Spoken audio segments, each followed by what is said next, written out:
बोलिए प्रेम से श्री सद्गुरु महाराज की जय। श्री सद्गुरु महाराज की जय। श्री सद्गुरु महाराज की जय। अखंड मंडलाकारं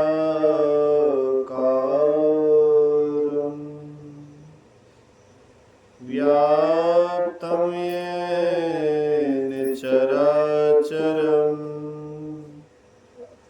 तत्पदं दर्शितं येन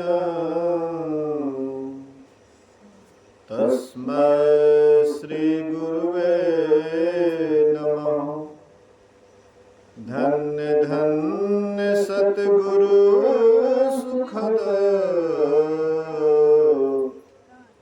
महिमा कही न जाए।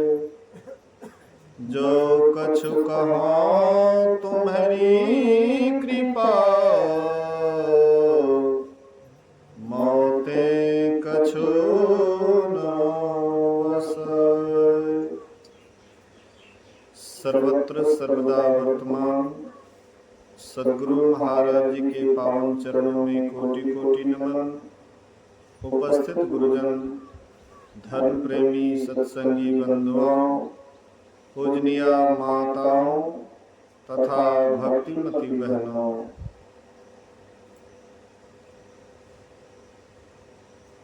हम लोग जिस आश्रम में आज दूर दूर से सत्संग करने आए हैं, इस आश्रम का इतिहास अजूबा है। यहाँ पर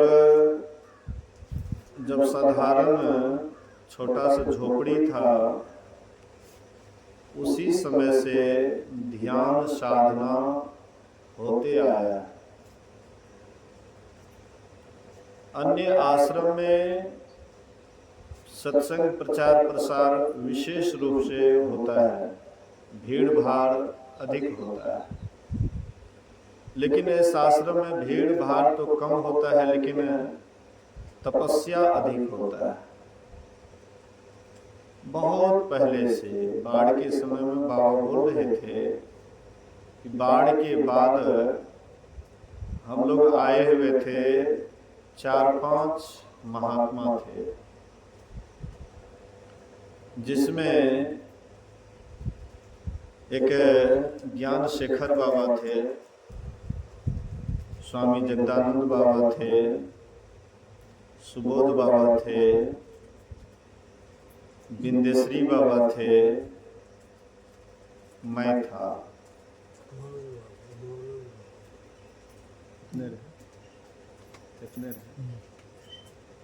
इतने महात्मा थे। तो ज्ञान शेखर बाबा कहते हैं, ऐसा कोई बैठे जाए ध्यान पर, रात में सुतना नहीं है, सब बैठो, लेकिन बढ़िया भाषा, हाँ सब बैठो। अंसारी घर था उत्तर मुख का, यहीं पर उसी घर में बिछावन दे करके बैठे। अब बाबा बोले कि हम अलग बैठेंगे। तो एक मंजा पर बत्ती दिया हुआ था, उसी बत्ती पर बाबा बैठे। 6 बजे शाम में उधर भी मैं भी बैठा। तो ज्ञान शेखर बाबा खाली टुकुर टुकुर देखते थे, कौन कैसे कैसे ध्यान करते हैं। मैं भी ध्यान किया, उसके बाद मैं भी चेक करता था कौन कैसे क्या करते हैं। 6 बजे शाम से बैठे 12 बजे तक, कोई महात्मा कोई 1 बजे तक, कोई 2 बजे तक, जिनको जितना जो हुआ। ये बाबा जो 6 बजे शाम में बैठे, तो बस 6 बजे सुबह हमें आए कि रात नहीं, लगातार शायद 3 रात तक हुआ। एक बार भी झुक झाक नहीं। उधर क्या झुक झाक चल रहा था वो तो कहने की बात नहीं है। हाँ, तो जिदा-जिदी ध्यान हो रहा था, करते थे। पहले का जो हमने देखा माहौल, वह एक अलग माहौल था। उस समय में मान बढ़ाई कम, ध्यान पर ज्यादा। उस समय में जो भी हमारे संगी थे, साथी थे, सब ध्यान पर ज्यादा बल देते थे। अभी प्रचार प्रसार में इतना व्यस्त हो गए हैं कि किन्हीं के पास में ध्यान करने का फुर्सत नहीं। मेरी ही बात लीजिए, ध्यान करने का फुर्सत नहीं है। आज यहाँ, कल वहाँ, परसों वहाँ, जो बराबर रोज रोज एक दिन में 2 प्रोग्राम जो करेंगे, वो ध्यान कैसे कर पाएंगे? समय ही उसका आने जाने में बीत जाएगा। कहीं लॉन्ग रूट गए, कहीं नजदीक गए, यहाँ गए, वहाँ पर प्रवचन किए, वहाँ के लोगों को संबोधित किए, वहाँ के लोगों से मिले, उनको प्रसन्न करना, उनको खुश करना है। तो इस तरह से देख रहा हूँ कि इससे पहले जिस समय में प्रचार प्रसार कम था, लोग नहीं के बराबर जानते थे, उस समय में बढ़िया ध्यान होता था। जैसे जैसे प्रचार प्रसार फैला, जैसे जैसे लोग जानने लगे कि बाबा है, फल्ला बाबा है, चिल्ला बाबा है, बस हो गया। आई जब से मान बढ़ाई, किस्मत तब से फूटी। स्वामी स्वामी कहने लगे सब, नेह राम से टूटी। अभी पुरानी बात को जो महात्मा लोग ध्यान किए, अगर वो बात को फिर से लाया जाए तो महात्मा लोग कोई मतलब जो है इस बात को एक्सेप्ट नहीं करेंगे, कहेंगे कि नहीं, हमसे अब नहीं होगा, सब पीछे हो जाएंगे। लेकिन उस समय एक अलग उमंग था। जैसे लौ पहले लगी, वैसे निभे और आपन को गिने तारे पुरुष करोड़। जैसे शुरुआत में लौ लगता है ध्यान भजन के प्रति, अगर उसी तरह का लौ लगा रहे तो अपना तो वे तर ही जाएंगे, करोड़ों को तार देंगे। लेकिन ऐसा होता नहीं है। हम सत्संगी ही देखें, जब दीक्षा लेने का जब होता है उस समय में कितना उत्साह रहता है। धीरे धीरे दीक्षा लेने के बाद कुछ दिन करते हैं लगन के साथ, धीरे धीरे ढिलिया देते हैं, कहते हैं कि ये काम तो बादों में करेंगे, ध्यान साधना बादों में करेंगे, लेकिन पहले संसार को संभाल लेते हैं। लेकिन क्या आपके संभालने से संसार संभल जाएगा? हम महात्मा लोग सोचते हैं कि प्रचार करना है, लोगों को समझाना है। हम महात्माओं के मन में होता है कि लोगों को समझाना है, पर क्या समझाएंगे लोगों को? क्या समझाएंगे? हम अपना खुद कोई अनुभूति करेंगे, हम आगे बढ़ेंगे साधना में, तब वही बात में लोगों को समझाएंगे। हम जब साधना में पीछे हैं, लोगों को हम समझाने के लिए चले हैं, हम खुद पीछे हैं, उनको क्या समझाएंगे? यही कथा कहानी, रामायण की कथा, भागवत की कथा या और कथा कह करके टाइम पास करेंगे। ये भागवत की कथा आजे से आ रहा है, रामायण की कथा आजे से आ रहा है, इससे कितने को कितना लाभ हुआ है? लाभ जिससे होगा हम वह काम करने से पीछे हो रहे हैं। लाभ जिससे होगा हमको और दूसरे को, उससे हम पीछे हट रहे हैं। इसलिए महापुरुष कहते हैं कि थोड़ा याद कीजिए, जिस बल से स्वामी विवेकानंद पूरे विश्व में झंडा फहरा दिए, कौन बल था? वही साधना का बल था। गुरु महाराज जी पूरे विश्व में अपना नाम रोशन कर दिए, कौन सी का बल था? साधना का बल था। हम लोग साधना का बल हम लोगों के पास है नहीं, लेकिन बहुत बड़े प्रचारक बन जाते हैं। हाँ, धीरे धीरे यश फैलने लग जाता है, बड़ाई होने लग जाती है, हम लोग अपने आप को भूल जाते हैं, अपना लक्ष्य को भूल जाते हैं और संसार को ही समझाने में लग जाते हैं। हम जब बोलते हैं तो हमारा ख्याल अपने ऊपर नहीं रहता है, दूसरे के ऊपर रहता है। जब हम प्रवचन करते हैं तो प्रवचन करते समय किधर ख्याल रहता है? अपने तरफ ख्याल हट जाता है। ख्याल चला जाता है श्रोता की तरफ कि किनके पास में क्या कमी है, उस ढंग से बोलेंगे तो उनकी कमी दूर होगी। तो ये बात तो हम कर देते हैं कि दूसरे की कमी कौन ध्यान नहीं कर रहा है, कौन कर रहा है, कौन मतलब जो है सदाचार का पालन करता है, कौन शिष्टाचार का पालन करता है, कौन क्या करता है, हम दूसरे की तरफ देखते हैं। दूसरे की तरफ देख करके हम उसको समझाने के लिए चाहते हैं, हम रास्ता पर लाना चाहते हैं। लेकिन जैसे हम दूसरे की तरफ जाते हैं समझाने के लिए, हम अपने तरफ से चूक जाते हैं। हम क्या हैं, हम क्या कर रहे हैं, अपने से हम बेखबर हो जाते हैं। बस लगे दिन रात दूसरे को समझाने, फिर अपने तरफ देखने का मौका मिलता है? नहीं मिलता। इसलिए महापुरुषों ने कहा कि जो अपने तरफ देखेगा वही दूसरे तरफ देख सकता है। जो अपने को समझा सकता है वही दूसरे को समझा सकता है। समझाने के लिए वे बहुत को समझा देंगे, लेकिन वह समझाना कोई समझाना नहीं है।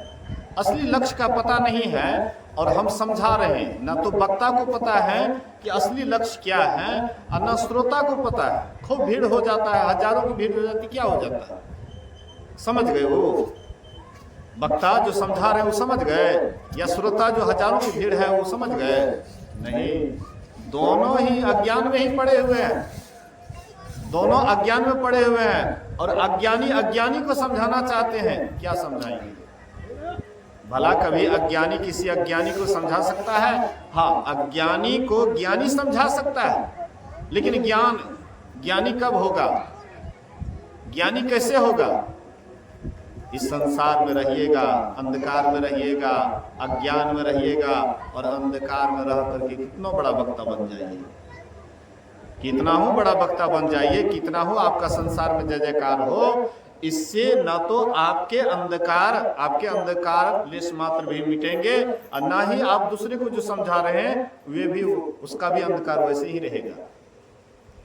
इसलिए संत महापुरुष कहते हैं अपना पहले समझिए, लेकिन हम लोग अपना समझने के लिए तैयार नहीं है।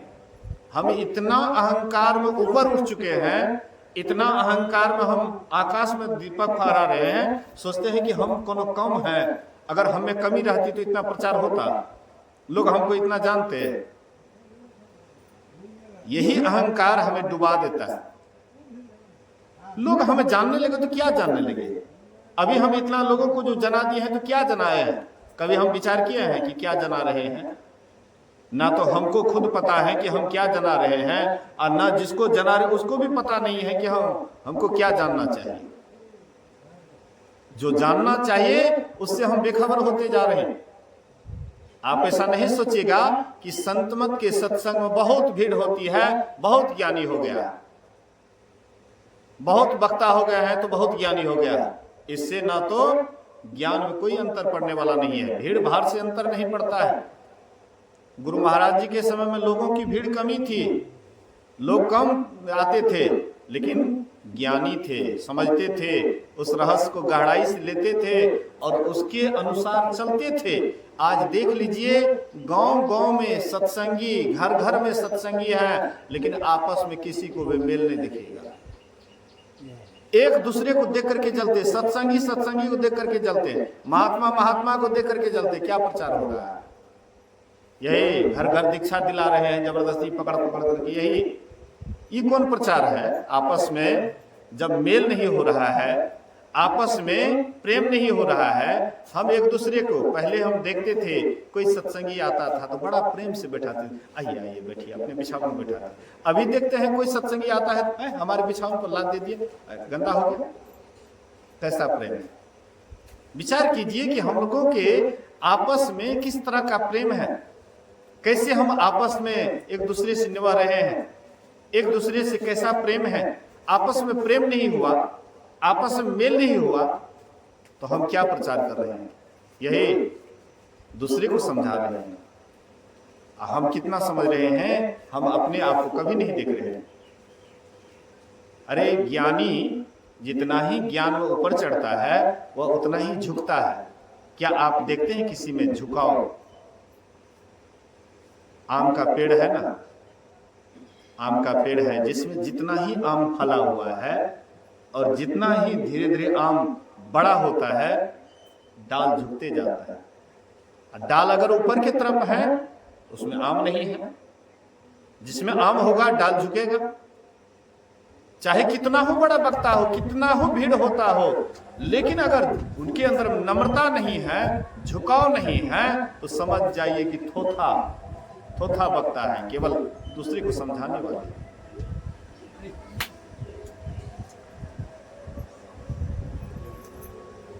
बोलिए प्रेम से श्री सद्गुरु महाराज की। तो ये थोथा वाला वक्ता से कुछ भी उद्धार होने वाला नहीं है। भीड़ कितना हो कहते हैं गुरु महाराज जी, बैसाख सकलो साख ग्रंथन की रहे जानत को, ध्यान बिन नहीं अथिर मन, लोग हो कितना हो घिरे। कहते हैं कि चाहे कितना हो भीड़ क्यों नहीं हो, लोगों की कितना हो जनसंख्या का भीड़ क्यों नहीं हो, लेकिन अगर ध्यान में अगर आप प्रगति नहीं किए हैं, ध्यान में आगे नहीं बढ़े हैं, ध्यान की अनुभूति नहीं है, तो आपका जीवन व्यर्थ है, बेकार है। झाड़ू लगाते हैं, झाड़ू क्या होता है? झाड़ू पवित्र रहेगा तब तो दूसरी जगह को पवित्र करेगा, लेकिन झाड़ू स्वयं पवित्र नहीं, दूसरे को क्या पवित्र करेगा? लक्ष्य कहाँ है हमारा, निशाना कहाँ है? हम आप जितना भी काम करते हैं संसार का, वो संसार का काम करते समय में हमारा लक्ष्य क्या होता है? संसार की तरफ, संसार की संपत्ति या संसार की व्यवस्था, यही लक्ष्य होता है। लेकिन हम परमात्मा की तरफ जा रहे हैं, सत्संग कर रहे हैं, ध्यान कर रहे हैं, हमारा लक्ष्य क्या है? केवल समय पार करना, समय पास करना, कि किसी तरह से हम समय पार कर लें, समय पास कर लें। जब तक आपका केंद्र नहीं बनेगा, जब तक आपका लक्ष्य ठीक नहीं होगा, जीवन भर सत्संग ध्यान करते रहिएगा, कोई परिवर्तन नहीं होगा। पहले लक्ष्य निर्धारित कीजिए कि आपका लक्ष्य कैसे है, आप पाना क्या चाहते हैं, किस चीज को पाना चाहते हैं, किससे आपको शांति मिलेगी। आपने कभी इस पर विचार किया है? कभी हम इस पर विचार नहीं करते कि हमारा लक्ष्य क्या है, हमको पाना क्या है। हम सत्संगी होकर के इस संसार की ही कामना करते हैं दिन रात। ऐसी दीवानी दुनिया भक्ति भाव नहीं बुझे जी, कोई आवे तो बेटा मांगे यही गुसाई दीजिए जी, कोई आवे तो दुख का मारा हम पर कृपा कीजिए जी, कोई करावे ब्यास गाई सुनत गुसाई लीजिए जी, कोई आवे तो दौलत मांगे भेंट रुपया लीजिए जी, सांचे का कोई गाहक ना ही झूठे जगत पतीजे जी, आ कहे कबीर सुनो भाई साधो अंधों को क्या कीजिए जी। हम अंधे बने हुए सत्संगी बन गए हैं, अंधापन हमारा खत्म नहीं हुआ। अंधापन तब खत्म होगा जब हमारे अंदर में एक ही एक निशाना होगा कि हमको किसी भी विधि से परमात्मा को पाना है। मुझे है काम ईश्वर से, जगत रूठे तो रूठन दे। मुझे है काम ईश्वर से, जगत रूठे तो रूठन दे। लेकिन हम लोग सोचते हैं परमात्मा रूठे तो रूठन दे, लेकिन जगत रूठना नहीं चाहिए। जगत को मनाने में दिन रात हम लगे हुए हैं। जगत किस तरह से मान जाए, संसार किस तरह से मान जाए, परिवार के लोग कैसे खुश हो, गांव के लोग कैसे खुश हो, उसमें हम दिन रात लगे रहते हैं कि लोग कैसे खुश हो, लेकिन परमात्मा कैसे खुश हो ये कभी भी हम लोग इस पर विचार नहीं करते हैं। परमात्मा कैसे खुश होगा, उनके लिए क्या लक्ष्य बनाना पड़ेगा, कौन सा रास्ता है, इस पर हम तनिक भी विचार नहीं करते हैं। संसार की तरफ जाइएगा मन पसरा हुआ रहेगा, परमात्मा की तरफ चलिएगा मन को सिमटना पड़ेगा। ये जो 9 इंद्रियां हैं, 9 द्वार हैं, 14 इंद्रियां हैं, ये बिखरने का रास्ता है। 9 द्वार में 14 इंद्रियां में मन बिखरा हुआ रहता है, मन शक्तिहीन हो जाता है, इसका शक्ति समाप्त हो जाता है। लेकिन यही मन अगर ये 9 द्वार से ऊपर उठा करके 10वें द्वार में अगर हम केंद्रित करते हैं तो ये मन बलवान होता है। आप देखते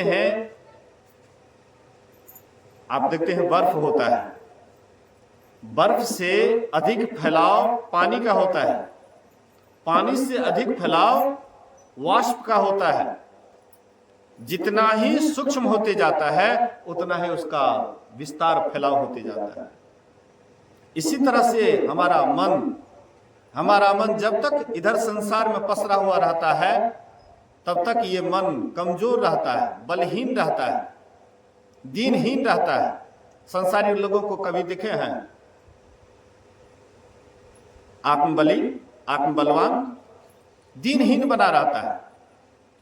नेता लोगों को देखिए, दीनहीन बना रहता है, लोगों से जाता है वोट मांगने के लिए, हार गया तो बस तेल उधर जो है पानी चढ़ने लग जाता है हॉस्पिटल में, और जीत जाता है तो देखिए जश्न मनाता है। हम आप भी किधर जा रहे हैं, थोड़ा सा विचार कीजिए। अगर आप आत्मा की तरफ जाइएगा, आत्मवान बनिएगा, आत्म बल बढ़ेगा आपके अंदर में। संसार की तरफ जाइएगा, आत्मबल कमजोर होगा। धीरे धीरे कमजोर होते होते एक दिन दिनहीन हो जाइएगा। शरीर छोड़ते समय बुढ़ापा आ जाएगा, शरीर छोड़ते समय दिनहीन होकर के शरीर छोड़िएगा। कहिएगा कि हमसे क्या होगा, हमसे कुछ होने वाला नहीं है, हम तो ऐसे ही जीवन गंवा दिए। क्यों ऐसे जीवन गंवा रहे हैं? क्यों अपने लक्ष्य को नहीं पकड़ रहे हैं? क्यों आपका निशाना ठीक नहीं है? अंतिम में पूरा दिनहीन होकर के शरीर छोड़िएगा। इसी से अभी से शुरू कर दीजिए आत्म बलवान बनने का। आत्मा का बल कैसे बढ़ेगा? आप 9 दरवाजे से ऊपर उठिए, 10वें द्वार की तरफ चलिएगा, आत्मबल दिन रात बढ़ते जाएगा। बढ़ते बढ़ते इतना आपके अंदर में आत्मबल बढ़ जाएगा, जितना परमात्मा के अंदर में बल है वो बल आपके अंदर आ जाएगा, और दोनों बल एक दूसरे से मिल करके फिर वही हो जाएगा। इसलिए हम आपको सदा विचार करते रहना चाहिए, संसार की तरफ नहीं जाकर के परमार्थ की तरफ चलना चाहिए। परमार्थ की तरफ जाने के लिए अगर संसार को छोड़ना पड़े कोई नादानी नहीं है, लेकिन परमार्थ संसार की तरफ जाने के लिए परमार्थ को छोड़ना पड़े ये बहुत बड़ी नादानी है। आप मान लीजिए बाजार से बहुत कीमती जूता खरीद करके लाए, लेकिन जूता छोट पड़ गया, क्या करिएगा? पैर कटा लीजिएगा तब जूता पहनिएगा। अगर कोई पैर कटा करके जूता पहने, लोग उसको क्या कहेंगे? एक नंबर का मूर्ख। अरे इसके जैसे अनेक जूता हो सकता है, लेकिन पैर कटवा लिया, मूर्ख कहीं का। तो हम आप पैर कटा रहे हैं।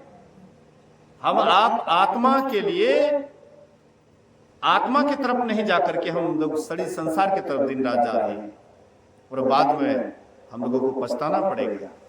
तो बाद में पछताना नहीं पड़े, बाद में आप यहां से उत्साह होकर के आनंदित होकर के जाएं। इसके लिए आनंद वाला जगह खोजिए। आनंद वाला जगह संसार में कहीं नहीं है। संसार में कहीं भी जाइए, सब जगह विषय का पसार है, विषय का पसार है। विषय की तरफ चलिएगा, आप दिन रात दुखी होइएगा।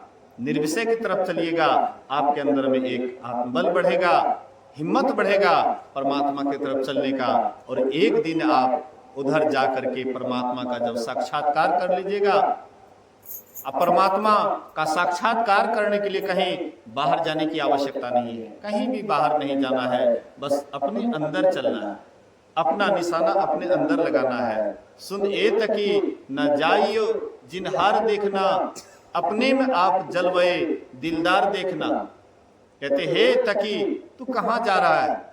सुन ए तकी न जाइयो जिनहार देखना, अपने में आप जलवे। तुम्हारे भीतर में परमात्मा की ज्योति है, पुतली में तिल है, तिल में भरा राजकुल का कुल, इस पर्दे स्याह के जरा पार देखना। ए तकी तकते रहो, अपने भीतर में तुम एक टक देखते रहो, अपने अंदर में ताकते रहो।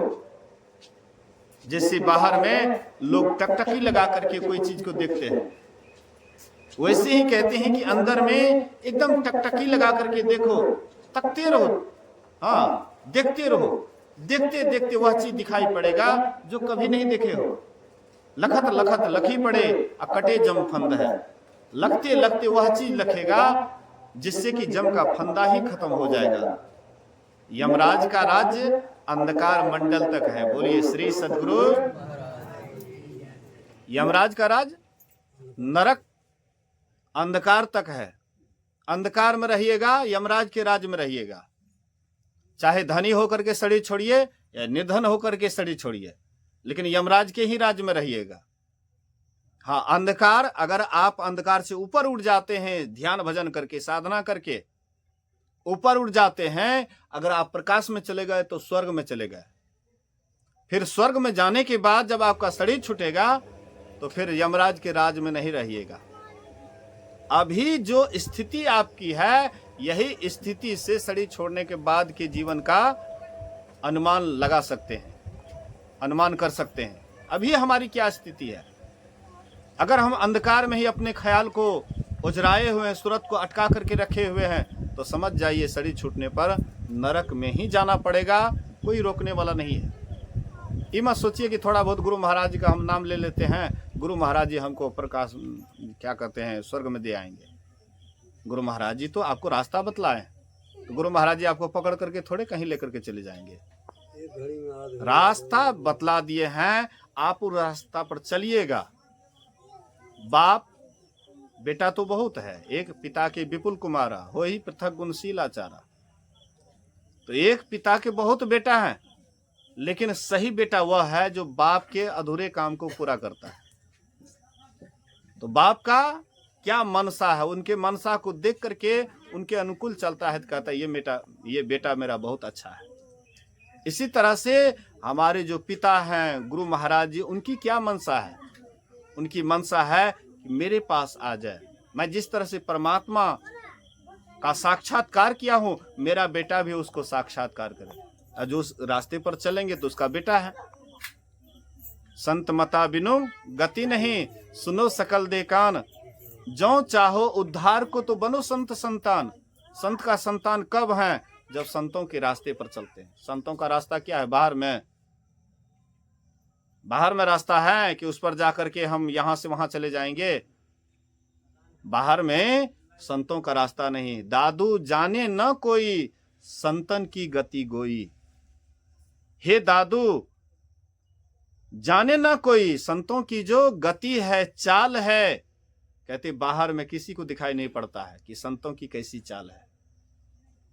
संतों की जो रास्ता है, चाल है, वह गुप्त है, गोपनीय है, उसको कोई देख नहीं पाते हैं। देखने के लिए, संतों के गुप्त रास्ता को देखने के लिए, जब तक हम गुरु के बताए इंगित स्थान पर अपने को नहीं रखेंगे, तब तक वह रास्ता को नहीं देख पाएंगे। उस रास्ते पर चलने के लिए बिन पावन का राह है, बिन बस्ती का देश, बिना पिंड का पुरुष है, कहे कबीर संदेश। बिन पावन की राह है, बिना पैर का वहां पर चला जाता है। बैठे न रास्ता काटा, चलते न बाट न पाई, है कुछ रहनी गहनी की बाता, बैठा रहे चला पुनी जाता। पहले शरीर को बैठाना पड़ता है एक आसन से, उसके बाद मन को बैठाना पड़ता है। जब शरीर के साथ मन बैठ गया, फिर आगे का रास्ता अपने आप खुल जाता है। खोलने की आवश्यकता नहीं पड़ती है, अपने आप खुल जाता है। लेकिन शरीर के साथ मन का भी बैठक होना चाहिए। सबसे पहले तो लोग बैठना ही नहीं चाहते ध्यान पर। शरीर बैठेगा, कहते हैं जब बैठे चूत तब निकले सूत। जब तक हम एक आसन से देर तक नहीं बैठेंगे, तब तक मन कैसे बैठेगा? तो पहले शरीर को बैठाना है, उसके बाद मन बैठेगा। शरीर के बैठने पर हो सकता है मन नहीं बैठे, लेकिन अगर शरीर बराबर बैठते रहेगा तो मन भी कितना देर तक इधर उधर उछल कूद करेगा। बाद में तो इसको आना ही पड़ेगा। मन जाता है जाने दे, तू मत जा शरीर, पांचों आत्मा बस करे, कह गए दास कबीर।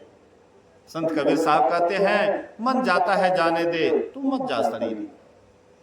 कम से कम शरीर को स्थिर करके रखो, मन धीरे धीरे ऑटोमेटिक स्थिर हो जाएगा। लेकिन मन जैसे जैसे कूद फान करता है, शरीर भी कूद फान करने लगेगा। अगर आप शरीर के साथ, मन के साथ शरीर को भी नहीं बैठाइएगा, तो धीरे धीरे मन आपका कभी काबू में नहीं आ सकता है।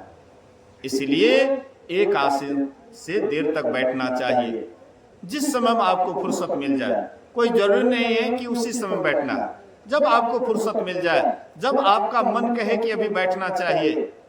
दबाव में भी नहीं हो सकता है, लेकिन मन कभी कभी होता है कि अभी बैठेंगे ध्यान में, बड़ा बढ़िया लगेगा। कभी कभी ऑटोमेटिक होता है, और जब आपका मन कहे कि अभी बैठेंगे ध्यान पर तो बढ़िया ध्यान बनेगा, उस समय बैठ जाइए। फिर समय को मत ही आइए कि अभी ध्यान का समय नहीं है। ध्यान का कोई समय नहीं होता है, हर हमेशा ध्यान का समय होता है। जब आपको अंदर से लगे कि बैठना चाहिए, बैठ जाइए। और जब बैठिएगा उस समय में, जब मन आपका कहे बैठने के लिए, और तब जब बैठिएगा तब देखिएगा एक अलग आनंद मिलता है। इसीलिए समय है, सब समय की समय समय पर ध्यान कीजिए, समय समय पर सत्संग कीजिए, समय समय पर प्रेरणा लीजिए। ये आश्रम मैंने कहा इसका इतिहास एक अलग ढंग का है। शायद ही कोई आश्रम पर साल भर तक अखंड ध्यान हुआ होगा। हाँ, बहुत बड़ा मतलब जो है अधिवेशन जरूर हुआ होगा, अखिल भारतीय, जिला वार्षिक या बड़ा बड़ा आयोजन हुआ होगा, लेकिन ऐसी इस तरह की साधना शायद ही कहीं पर हुआ होगा। गुरु महाराज जी की बड़ी कृपा है। लेकिन मैं देखता हूं धीरे धीरे लोगों का मन बिखर रहा है, लोगों का मन धीरे धीरे बिखर रहा है। ध्यान का नाम लेने से ही लोग कतराने लग जाते हैं, पीछे हटने लग जाते हैं। सत्संगी भी अब धीरे धीरे सोने लगे हैं, सत्संगियों का मन भी धीरे धीरे अब सोने लगे हैं। देखते हैं गांव घर का सत्संगी सब कितना संख्या में है। अभी पहले हम नहीं जाते थे कहने के लिए, लेकिन दूसरे को देखें कि बहुत कहते हैं तो हम भी द्वार द्वार गए कहने के लिए, लेकिन कितना सत्संग आए। अब धीरे धीरे सब बैराग लेते जा रहे हैं, उल्टा परिणाम हो रहा। पहले मैं किसी को नहीं कहता था, एक बार कहता था जयंती मनाएंगे, पूरा जो है लोग आ जाते थे। अब दरवाजे दरवाजे जाकर के कहता हूं, फिर भी कोई टस से मस नहीं होता है। धीरे धीरे सब मतलब जो है ना अलसाते जा रहे हैं। सोचते हैं कि ये महात्मा का काम है, ये मेरा काम थोड़े है, ये फलना का काम है। इसीलिए यही काम तो पहले भी होता था, लेकिन पहले क्या उत्साह, अब का उत्साह धीरे धीरे घटते जा रहा है। तो मैं भी कितना दम लगाऊंगा, पहले देख रहा हूं, नहीं तो बस मैं भी चुपचाप बैठ जाऊंगा। जो मूल लक्ष्य है उसकी तरफ ध्यान देना चाहिए, उधर चलना चाहिए, और उसी से हमारा कल्याण होगा। तो ज्यादा आगे नहीं बढ़ूंगा, समय 9:38 हो गया है। एक भजन, उसके बाद आरती की ओर चलेंगे। बोलिए श्री सद्गुरु महाराज की जय। एक बात बोलने के लिए सब आदमी भूल गए, ये जो चतुर्थ वार्षिक अधिवेशन क्यों इसका नाम रखा गया है, ये इसमें मूल कारण है कि माता जी जो शरीर छोड़ी थी, तब से प्रथम, द्वितीय, तृतीय और चतुर्थ, माता जी जब शरीर छोड़ी थी उसी में 15 दिन तक ध्यान शिविर चला था ना। तो जो शरीर छोड़े थे उस बार 15 दिन हुआ। और देखिए संजोग कितना सुंदर था। गुरु महाराज जी से लगता है कि माता जी को बहुत लगाव था। इसलिए साहिबा कहते थे कि करनी देखो मरनी के समय। हाँ, पूज्य बाबा कहते थे करनी देखो मरनी के समय। माता जी की मृत्यु बहुत बढ़िया हुई, और संजोग कितना हुआ कि जिस दिन गुरु महाराज जी का महापरिनिर्वाण दिवस, उसी दिन गुरु माता जी का नखवाल है। नखवाल उसी दिन गुरु महाराज जी का महापरिनिर्वाण दिवस और माता जी का नखवाल, कितना संजोग।